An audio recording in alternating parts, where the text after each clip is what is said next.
الحمد لله رب العالمين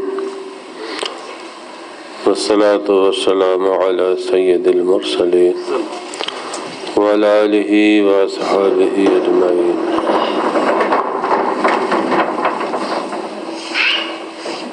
ولقد كرمنا بني آدم وحملناهم في البر والبحر ورزقناهم من الطيبات وفضلناهم على كثير ممن خلقنا تفضيلا. صدق الله العظيم. نويت سنة الإتقاء. درود شریف.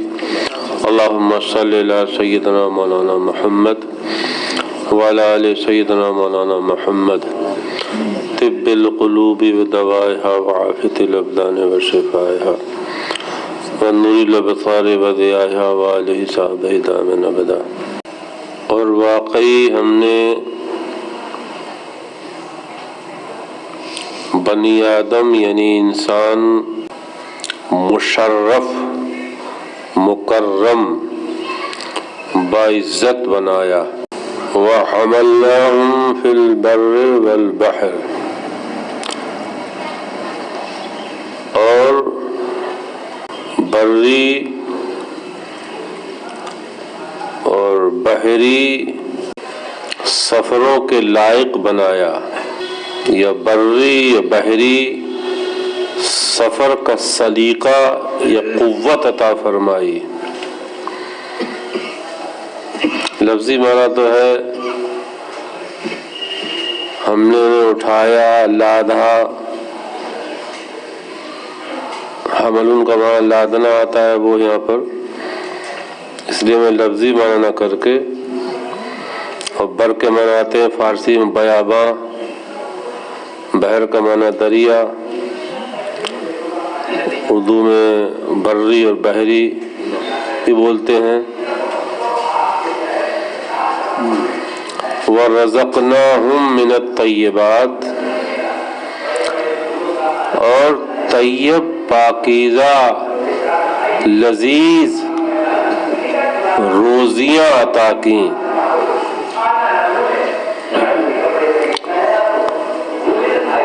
وَفَضَّلْنَاهُمْ عَلَى كَثِيرٍ مِّمَّنْ خَلَقْنَا تَفْضِيلًا.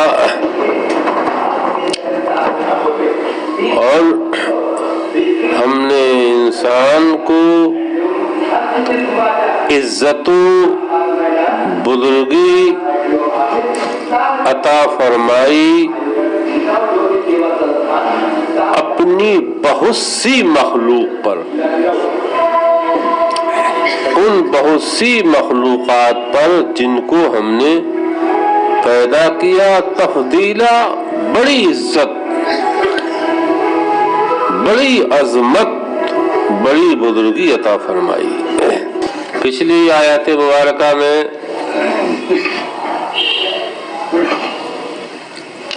بیان تھا ابلیس اور شیطان کی شر اور اس کے مکر و فریب کا، اور شیطان کے سارے مکر، سارے فریب سب انسان کے لیے ہیں. اس آیت مبارکہ میں اللہ تعالی مولا کریم بنی آدم، کل اولاد آدم پر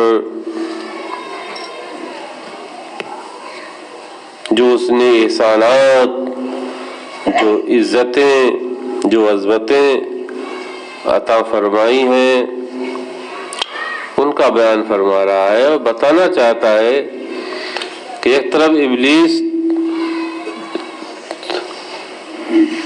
تلا ہوا ہے تمہیں بے عزت کرنے کے لیے، دوسری طرف ہم نے تمہیں کتنی عزت عطا کی ہے. اب جو عزت، جو بزرگی ہم نے انسان تجھے دی ہے، اس کو بچانا، اس کی حفاظت کرنا، یہ تیرا کام ہے۔ ان عبادی، پچھلی آیت تھی، ان عبادی لیس لک علیہم سلطان۔ جب ابلیس نے مہلت مانگی تھی،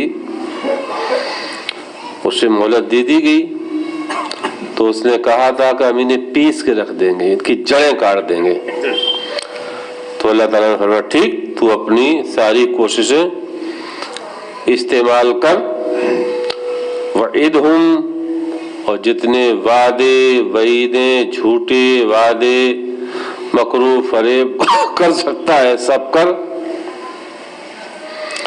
البتہ جنہیں اپنی تخلیق کا احساس ہے، جنہیں اپنی عزت و عظمت کا احساس ہے، میرے مخلص بندوں پر تیرا کوئی داؤ نہیں چلے گا۔ ان عبادی لیس لک علیہم سلطان، جو میرے مخلص بندے ہیں، جنہیں اپنی عبودیت کا احساس ہے، ان پر تیرا داؤ نہیں چلے گا۔ وَقَفَى بِرَبِّكَ وَكِيلًا۔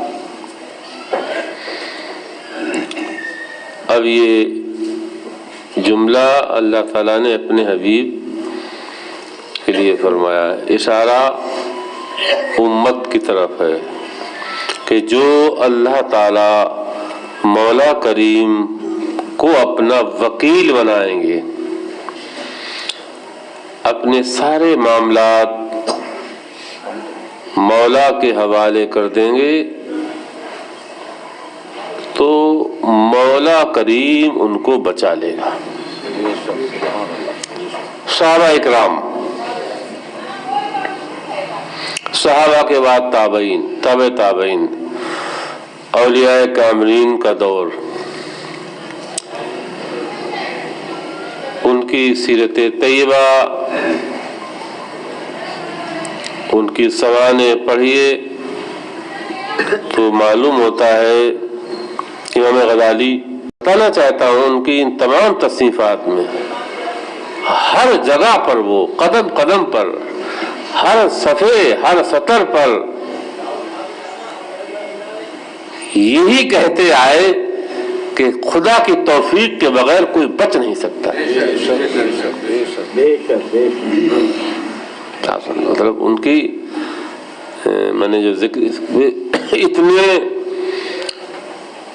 زاہد، مطلب بہت بڑے عالم تھے اور عالم زاہد، اس کے بعد بھی نتیجہ یہی بتایا نکال کے ان کی ہر سطر سے لگتا ہے کہ اللہ تعالی کی توفیق اور اعانت کی بغیر ابلیس کے مکر و فریب سے انسان بچ نہیں سکتا۔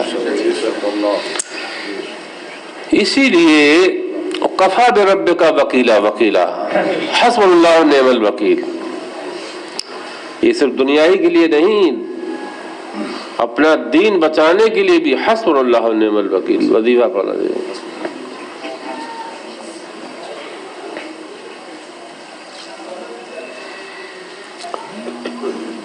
اور تیقظ، تذکر، اور چونکہ ان عبادی لیسا لک علیہم سلطان کا یہ مطلب نہیں کہ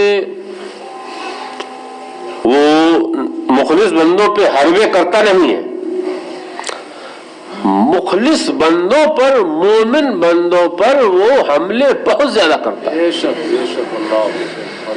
بس یہ ہے کہ اللہ تعالیٰ کی مدد سے ان پر داؤں اس کا چلتا نہیں۔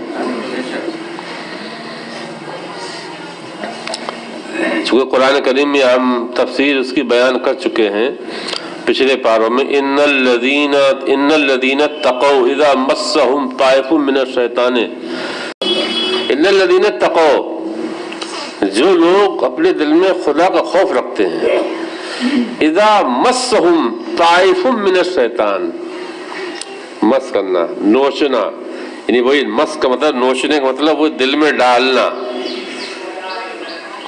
دل میں وسوسے، شہوت ابھارنا، غضب، غصہ ابھارنا، مطلب جو اس کی شر ہو سکتی ہے، نوچتا ہے، چھوتا ہے. ان الذین اتقوا اذا مسهم، وہ لوگ جو خوف و خشیت دل میں رکھتے ہیں، جب شیطان یا شیطان کا لشکر ان کے دل کو نوچتا ہے، چھوتا ہے، یعنی وسوسے اور مکر و فریب ڈالتا ہے، کرتا ہے یا حملے کرتا ہے اپنے، تذکروا، تو وہ ایک دم بیدار ہو جاتے، ہوشیار ہو جاتے ہیں. یہ انہیں فَإِذَا هُمْ مُبْصِرُونَ، تو ان کی ایک دم آنکھیں کھل جاتی ہیں اور وہ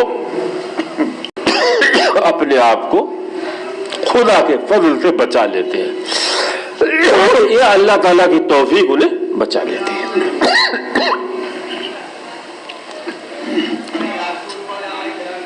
دیکھیں کتنا ہی نیک انسان ہو، جو انسان کی فطرت ہے، یہ نفس کی فطرت. جیسے فاروق اعظم کے بارے میں بارہا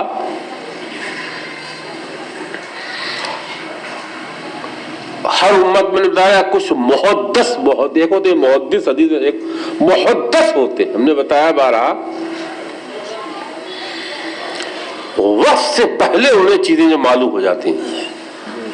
تو فاروق اعظم رضی اللہ تعالیٰ عنہ کی سیرت کی کتابوں میں، حدیث کی کتابوں میں آپ کی ہوشیاری، آپ کی جہاں-بانی، آپ کا تقوی، آپ کا خوف، آپ کی خشیت، آپ کی جو نبی کریم سے محبت، یہ ساری چیزیں اتنی روشن ہیں، جو بھی تھوڑا سا مطالعہ اسلامی تاریخ کرتا ہے وہ جانتا ہے.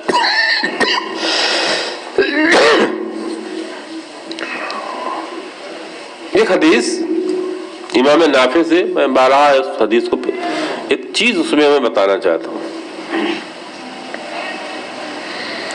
فاروق اعظم گزر رہے تھے راستے سے، امام نافع ان کے آزاد کردہ غلام تھے، وہ ان کے ساتھ تھے. تو ایک چرواہا کہیں راستے میں، مگر یہ چرا رہا تھا. تو پہلے چرواہے بانسری وغیرہ بجاتے، اور بانسری کی آواز کتنی، تو یہ جو مزامیر کی آواز ہے، آواز اس کے بارے میں بتانا چاہتا ہوں. مزامیر کی آواز، اس بانسری کی آواز فاروق اعظم کے کانوں میں آئی تو فوراً آپ نے اپنے کانوں میں انگلیاں ٹھکی اور تیزی سے دوڑے، بہت دور نکل گئے. اس کے بعد کانوں میں انگلیاں ہیں اور آواز دیتے ہیں نافع سے کہ اے نافع، اب آواز تو نہیں آ رہی ہے، اب آواز تو نہیں آ رہی ہے. تو امام نافع نے بتایا کہ نہیں، اب حضور آواز نہیں آ رہی. تو انگلیاں انہوں نے کانوں سے نکالی. سوال اس بات کا ہے انہوں نے انگلیاں کانوں میں ڈالی کیوں؟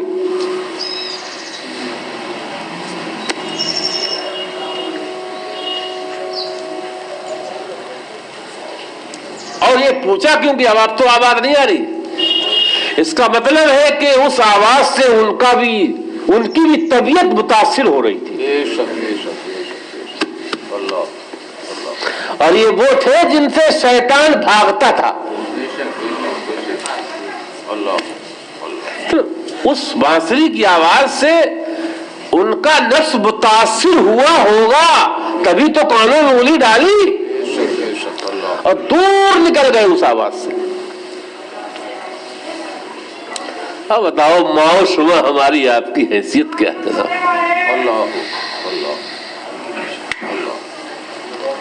لو کانا بعدی نبی لکانا عمر، انہی کے بارے میں تو ہے.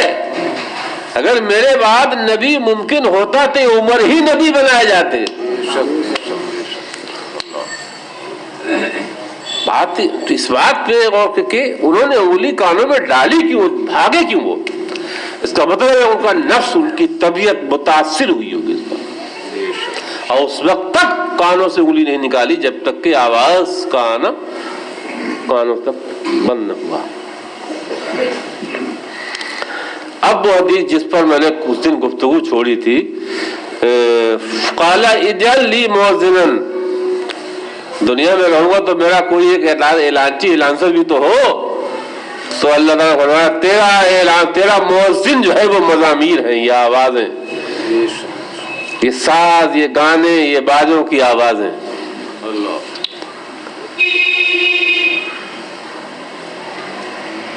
کتنی بھی آوازیں ہیں یہ جو مزامیر میں آتی ہیں، یقینی طور پر انسان کے نفس میں ہیجانی کیفیت پیدا کرتی ہیں، اللہ تعالی سے دوری پیدا کرتی ہیں.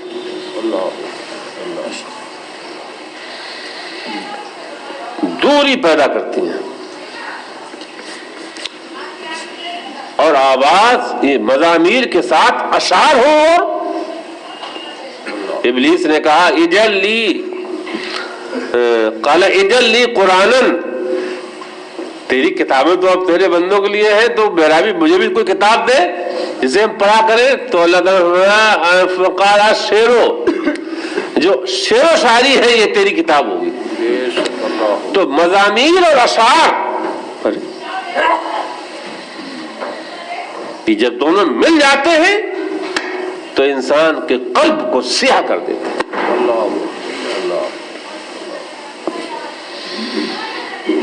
ان اشعار سے یہاں پر مراد وہ اشعار ہیں جو اللہ تعالی کی حمد اور نبی کریم کی نعت کے علاوہ اشعار ہیں.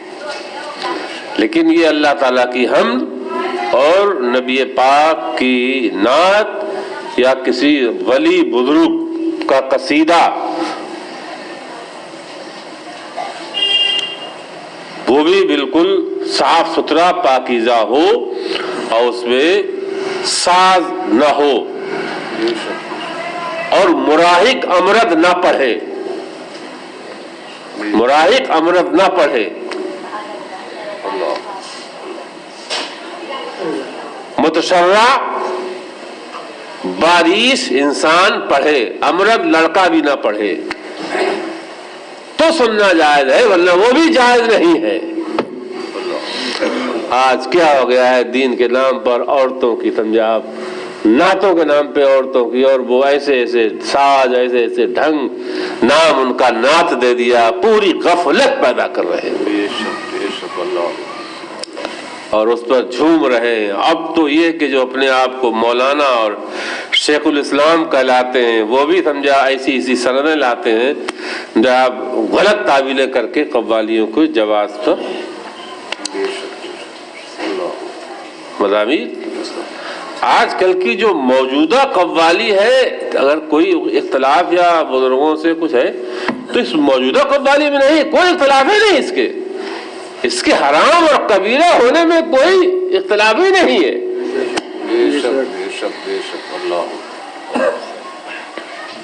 مطلب اس کے تو ناجائز ہونے میں کوئی اختلاف نہیں. اختلاف تو جس میں ہے وہ تو دوسرے قسم کی قوالیاں تھیں. بات بار بار دماغ میں آ رہی کہ فاروق اعظم نے کان میں انگلی ڈالی کیوں؟ کتنی پارسا کیوں نہ ہو، نفس کی فطرت، نفس سب کے اندر ہوتا ہے اور نفس میں گندگی بھرے حال ہے، کسی کا نفس ہو. اب اللہ تعالیٰ جسے بچا لے. فاروق اعظم رضی اللہ تعالیٰ عنہ کتنے، ابھی بخاری شریف پڑھا رہا تھا میں پرسوں، گزشتہ اتوار سے وہ سبق پڑھایا. مزامیر، گانے، شراب، یہ چیزیں سب معاشرے میں گندگی پیدا کرتی ہیں. اتنے سخت تھے فاروق اعظم، جب آپ کے ہاتھ میں اقتدار آیا، آپ کے دور خلافت میں آپ نے ایک علاقے بحرین کا غالباً حضرت قدامہ ابن مزعون، یہ صاحب الہجرتین صحابی ہیں، صاحب الہجرتین، یعنی کتنا بڑا مقام، صاحب الہجرتین بدری صحابی ہیں. یہ وہ صحابہ کہلاتے ہیں جو بہت بڑا مرتبہ رکھتے ہیں. یعنی حبشہ بھی ہجرت کری، پھر حبشہ سے مدینے ہجرت کری اور بدر میں شریک ہوئے. بدر والوں کی فضیلت بہت زیادہ ہے. تو قدامہ ابن مظعون صاحب ہجرتین اور بدری صحابی ہیں اور آپ کے سالے بھی ہیں اور آپ کے بہنوئی بھی ہیں.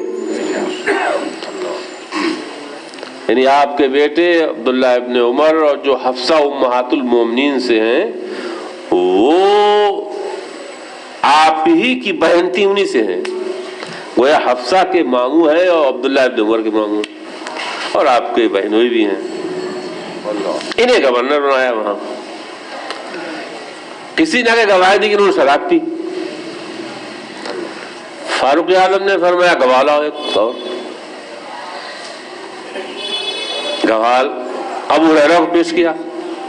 اب جنہوں نے آ کے کہا پہلی گواہی دی تو ان کا انہیں سزا دو. تو فاروق اعظم شک ہوئی ہوشیاری کتنی ہوشیار.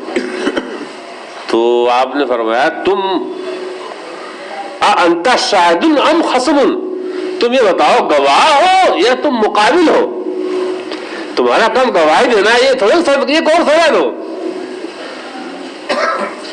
تو تیقظ جسے بولتے ہیں، آدمی آ کے کہہ رہا ہے تو یہ بھی سوچنا ہے، حاکم کو یہ بھی سوچنا ہے کہ یہ بھائی گواہی دے رہے ہیں، آپ کا کام گواہی دینا ہے، ختم ہوگی بات. اب آپ گواہ کا یہ کام کرو تو یہ کہے کہ سزا دو. تو آپ کو شک ہوا فرمایا، تو آپ نے فرمایا تم گواہ ہو یا مقابل ہو. تو اس نے کہا کہ آپ دیکھیے لوگ کہتے ہیں جلال کتنی چھوڑ دے رکھی تھی فاروق اعظم نے اپنے لوگ، اتنی بے باکی سے کوئی بول رہے ہیں آج کل اور وہ خلیفت بول رہے ہیں. تو بولے آپ اپنے رشتہ دار کی حمایت کر رہے ہیں. تب بھی آپ نے حالت ذرا دیر بعد کیا کیا کرتے تھے، پھر بھی کچھ نہیں. پھر آپ نے ان کی بیوی کو ایک تھی انہوں نے بلایا کہ تم بتاؤ انہوں کیا شراب پیت باقی، کیونکہ ان کی گواہی مشکوک ہو گئی. انہوں نے گواہی دی ہاں انہوں نے پی تھی. ٹھیک ہے کیسی عورتیں نے آج کی عورتیں چھپا لیتی. آپ نے فوراً معزول کر دیا انہوں اور شراب کی جو حد ہے وہ لگائی. وہ ناراض ہو گئے، بولنا بند کر دیا. بس سن لیجیے، بولنا بند کر دیا. اب چونکہ انہیں بھی ناز تھا، چونکہ بہنوئی بھی تھے اور فاروق اعظم ان کے بہنوئی بھی تھے اور فاروق اعظم ان کے سالے بھی تھے، تو یہ سب رشتے میں اور بڑا مرتبہ رکھتے تھے، کوئی چھوٹا مرتبہ رکھتے نہیں تھے. اتفاق سے دونوں لوگ حج کو گئے. وہاں حج کے بعد فاروق اعظم نے دیکھا آتن رات میں خواب میں دیکھا کوئی کہہ رہا ہے اے عمر اپنے بہنوئی سے مصالحت کرو. اب دیکھیے آپ شریعت لوگ کہتے ہیں فاروق اعظم خلیفہ تھے، فاروق اعظم انہیں بلا لاؤ. انہوں نے نہیں جائیں گے ان کے پاس، انہوں نے معذور کر دیا نہیں جائیں گے. تو فرمایا پکڑ لاؤ. تو خلیفہ نے پکڑ لاؤ، پکڑ گیا آئے آپ نے معافی مانگی. مطلب حدود شریعت پر نہ سالہ دیکھا، نہ بہنوئی دیکھا، نہ بچوں کا ماموں دیکھا. یہ بھی نہیں دیکھا کہ یہ بدری ہے، یہ بھی نہیں دیکھا کہ حبشہ کس حال میں ہجرت کری گئی ہوگی.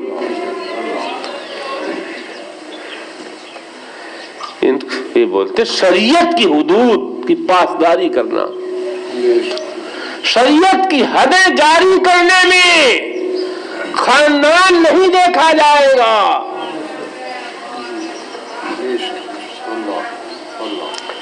اور کرنے کی ضرورت ہے. رتبہ نہیں دیکھا جائے گا، علم نہیں دیکھا جائے گا. یہ اور بات ہے اصحاب فضل، جو صاحب فضل و کمال ہے ان کی عزت و احترام میں کوئی کمی نہیں کی جائے گی، لیکن حدود شریعت کو نہیں دابا جائے گا، حدود شریعت کو پامال نہیں کیا جائے گا. یہود و نصارہ برباد کیوں ہوئے تھے؟ حدیث میں آیا ہے کہ جب کوئی بڑے مشہور خاندان کا کوئی جرم کرتا تھا تو مسئلہ بدل جاتا تھا اور غریبوں کے لیے مسئلے نافذ ہوتے تھے. بہت سی باتیں ان حدیثوں میں. تو کیا تھا یہ پھر ابلیس بولا اجل لی کتابن، قرآن تو یہ شروع ہے کوئی کتاب، تو اللہ وسم وسم وسم دغوانا، یہ داغ دغواتے ہیں، یہ ابلیس کی کتاب ہے یہ جو داغ. قال اجل لی حدیثہ قال کذب، ہماری کوئی حدیث بھی ہو تو اللہ تعالیٰ میں تیری حدیث ہے جھوٹ، جو جھوٹ بولے وہ تیری حدیث ہے. وہ جتنا جھوٹ ہے وہ کس کی حدیث ہے؟ بخاری رسول اللہ کی حدیث ہے، مسلم رسول اللہ کی حدیث ہے، جھوٹ کس کی حدیث ہے؟ بے شک بے شک بے شک. قال اجل لی رسلا، ہمارے کچھ قاصد تو ہو، تو اللہ تعالیٰ تیرے قاصد یہی ہیں، یہ کاہن ہے، کاہن، یہ پھال نکالنے والے، پھال کھولنے والے.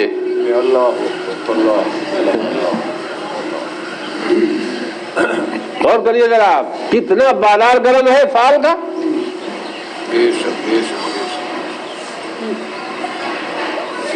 اور ایک پھال اور نکالا، نام رکھا قرآن سے پھال نکالی. تو بات کیا ہو رہا ہے؟ پوری ایک بڑا طبقہ ہماری ملت کا، ہماری جماعت کا بڑا طبقہ پوری گمراہی کی طرف.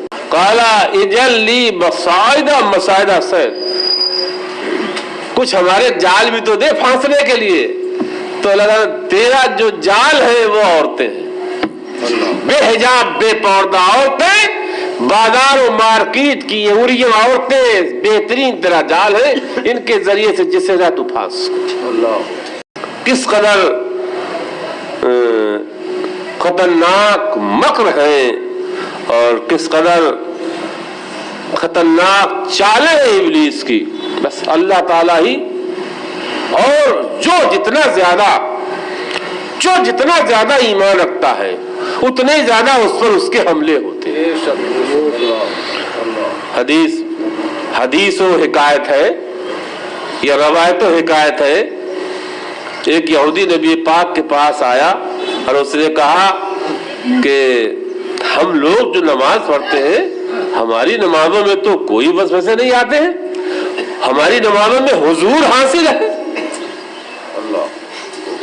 حضور قلب سے ہم نماز پڑھتے ہیں، نہ تجارت کا خیال آتا ہے، نہ مارکیٹ و بازار خیال آتا ہے. نعبدو بحضور القلب بلا وسواس الشیطان ونسمعو من اصحابک، ہم سنتے ہیں تمہارے اصحاب سے کہ آپ کے اصحاب کے دلوں میں تو بہت وسوسے آتے ہیں جب نیت مانتے ہیں وہ نماز میں. انہم یصلون بالوساوس. تو اس وقت سیدنا ابو صدیق آپ کے پاس بیٹھے ہوئے تھے. تو سرکار نے از خود جواب نہ دے کر ابو صدیق سے فرمایا ذرا ان کا جواب آپ دیجئے، ان کے سوال کا جواب آپ دیجئے. ویسے تو یہ حضرات اتنے مؤدب تھے کہ بولتے نہیں تھے، رسول اللہ کے سامنے کبھی اتنا ادب تھا. قال ابو بکر عجیب ہو، آپ جواب دو. تو آپ نے فرمایا، ابو صدیق نے یہودی سے بہت آسان مثال دے کے کہ بھئی ایک بات بتاؤ، دو مکان ہیں، ایک مکان خوب ہیرے جواہرات سونے چاندی سے بھرا ہوا ہے اور ایک مکان بالکل خالی ویران ہے. تو یہ بتاؤ چور کس گھر میں جائے گا؟ تم یہ بتاؤ چور کس گھر میں جائے گا؟ جو خالی ویران پڑا ہوا ہے، جس کا گیٹ کھلا ہوا ہے، کچھ نہیں ہے، اس میں چور جائے گا، یا جس مکان میں ہیرے جواہرات سونا چاندی بھرا ہوا ہے اس میں جائے گا؟ تو بولا ظاہر بات ہے چور تو اسی گھر میں جائے گا جس میں ہیرے جواہرات سونا چاندی ہو. اس میں کیوں جائے گا جس میں کچھ نہیں ہے، جو ویران ہے؟ تو آپ نے فرمایا بس اب آپ سمجھ سکتے ہیں. قلوبنا مملوءۃ بالتوحید والمعرفۃ والایمان والیقین والتقوی والاحسان والاخلاص. لیکن ہمارے دل کہاں ہیں ایسے. فرمایا قلوبنا مملوءۃ، ابو صدیق فرمایا ہم ایمان والوں کے دل توحید کے نور سے بھرے ہوئے،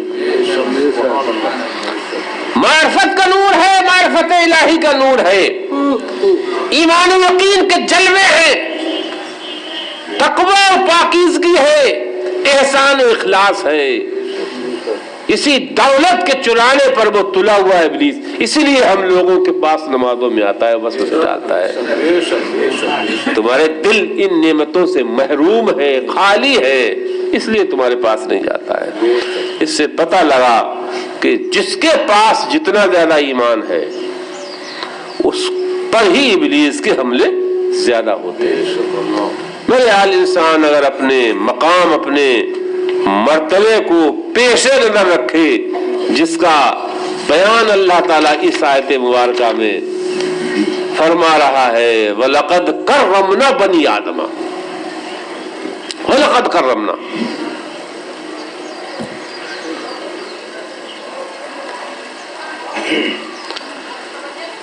اللہ تعالیٰ نے، تفسیر کبیر ہے، تفسیر روح المعانی ہے، تفسیر روح البیان ہے جو ضخیم تفسیر ہے، پھر اس کے بعد تفسیر جلالین، اس کا حاشیہ ایک ساوی ہے، تفسیر بیضاوی ہے. ان میں سے چند زیادہ تفسیروں کو میں نے اس آیت کا مطالعہ کیا، اس آیت پہ. تو بہت جو اللہ تعالیٰ کے اکرامات ہیں، جو اعجاز ہیں، جو اللہ تعالیٰ نے عزتیں دی ہیں انسان کو، ان کو اگر گنا جائے تو بہت وقت لگے گا. پھر بھی ہم 2 درس میں ان میں آج تو کچھ کم، اگلے اتوار کو انشاءاللہ، کہ جو خاص خصوصیات ہیں اللہ تعالیٰ نے جو خاص اعجاز، خاص عزتیں انسان کو دی ہیں. اللہ اکبر. خصصنا یا خصصہم بکرامات کثیرہ، اللہ تعالیٰ نے بہت سی عزتوں سے انسان کو خاص فرمایا ہے جو اور کسی مخلوق کو نہیں ملی.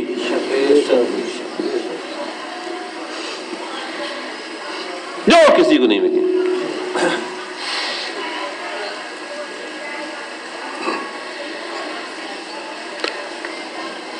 بے شمار مخلوقات میں سے اللہ تعالیٰ نے کسی بھی مخلوق کے بارے میں نہیں فرمایا خلق لکم ما فی الارض جميعا. پہلا پارہ ہے خلق لکم ما فی الارض جميعا، جس کا مطلب ہے جو بھی ہے زمین و آسمان میں ہے، زمین پہ ہم نے سب تمہارے لیے پیدا کیا ہے. جو بھی ہے سب تمہارے لیے. بہت بڑی مخلوق ہے سورج، اس کی بہت بڑی مخلوق ہے، اس کا چاند بہت بڑی مخلوق ہے، آسمان، ستارے، فرشتے، ان کے لیے بھی نہیں فرمایا میں نے تمہارے لیے پیدا کیا سب کچھ. یہ معمولی عزت بلا تسبیح. ایک باپ کہے اپنے بیٹے سے یہ مارکیٹ، یہ فارم، یہ سب کچھ میں نے تیرے لیے بنایا ہے، کتنی بڑی عزت ہے اس بیٹے کی. اس سے کہنے کا میسج یہ کہ تجھے میرا فرما بردار ہونا چاہیے. کن مشقتوں سے یہ مارکیٹ بنی ہوگی، کن دقتوں سے یہ فارم تیار ہوا ہوگا. لیکن اللہ تعالیٰ کے لیے کوئی دقت ہو وہاں تو کن فیکون، ہو جا، ہوگا. کتنی بڑی عزت ہے یہ خلق لکم ما فی الارض جميعا انسان کے لیے. اچھا ایک عزت اور، اللہ تعالی نے ہر چیز کو کن سے پیدا کیا. کن سے سورج کن ہو گیا، آسمان کن، زمین کن، عرش کن، ارے عرش جدید عظیم کن ہو جا، قلم کن ہو جا. لیکن آیا روایتوں میں اللہ تعالیٰ نے اس خاکی انسان کو اپنے دستے قدرت سے پیدا کیا. خلقتک بیدیا، اللہ تعالیٰ یہ جا رہے یہ معمولی عزت ہے.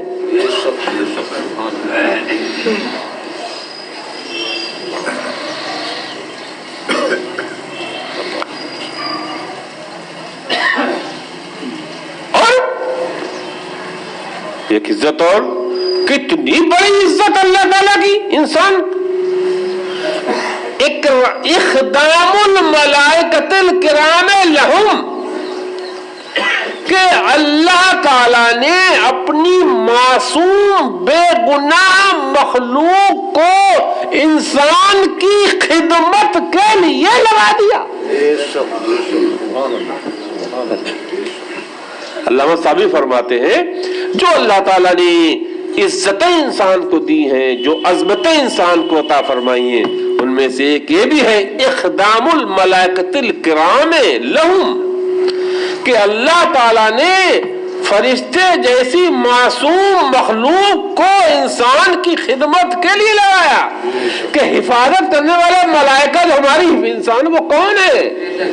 کتبہ ان علیکم لحافظین کرامن کاتبین. ارے بلا تشبیہ، ایک بادشاہ کسی کو اپنا وزیر بنا لے اور پھر ایک بڑا عملہ اپنا اس کی خدمت کے لیے لگا دے اور پھر وزیر اسی بادشاہ کی بغاوت کرے.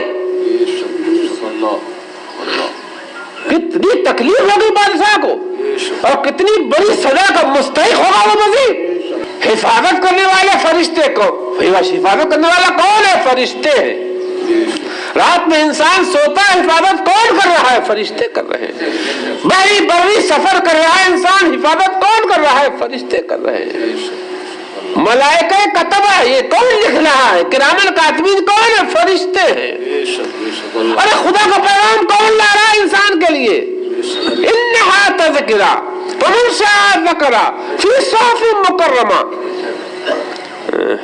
فی صحف مکرمہ مرفوعۃ مطہرہ بأیدی سفرہ. یہ بتانا بأیدی سفرہ کرام بررہ. ارے یہ معظم مکرم محترم صحیفے آسمانی کتابیں، یہ آیتیں، یہ احکام، یہ کون لا رہا ہے؟ بے ایدی سفرہ، ایسے سفیروں کے ذریعے سے آ رہے کرام بررہ، جو اللہ کے مکرم مخلوق ہے اور بالکل بے گناہ مخلوق ہے، وہ تیری خدمت پہ لگے ہوئے. سبحان اللہ. پانی برسانے پر کون ہے؟ رزق دینے پر کون ہے؟ ایک بات اور، علامہ صابری کی عبارت سے ایک بات اور بتا دیں بس. اور جو اللہ تعالی مولا کریم نے انسان کو عزتیں عطا فرمائی ہیں، اور عبداللہ ابن عباس کی ایک روایت بھی ہے اسی آیت کی تفسیر میں، حدیث بھی ہے، اللہ تعالیٰ نے بے شمار انسان کو عزتیں دی ہیں، عظمتیں دی ہیں، اکرامات کیے. ان میں سے ایک اکرام یہ بھی ہے یاکلون بأیدیہم لا بأیدیہم، کہ انسان اپنے ہاتھوں سے کھاتا ہے، منہ سے نہیں کھاتا. بے شک بے شک بے شک سبحان اللہ. جانوروں کی طرح چرتا نہیں ہے. بے شک بے شک سبحان اللہ. عبداللہ ابن عباس امام المفسرین کہتے جو اللہ تعالیٰ نے انسان کو عزتیں دی ہیں، کتنے حیوانات ہیں، کتنے جانور ہیں، بڑے بڑے طاقتور جانور ہیں، لیکن اب اٹھا کر ہاتھ میں لے کر اور پھر منہ سے کھانا، تاکہ یہ عزت والی پیشانی، یہ عزت والا عظمت والا سر جس کو اللہ تعالیٰ نے معظم بنایا ہے، عزت دی ہے، یہ دانے کے سامنے بھی نیچا نہ ہو، دانا خود منہ تک پہنچے، یہ نہ جھکے. یہ صرف سر، یہ چہرہ، یہ صرف اسی کے سامنے جھکے جس نے اتنی عزتیں دی.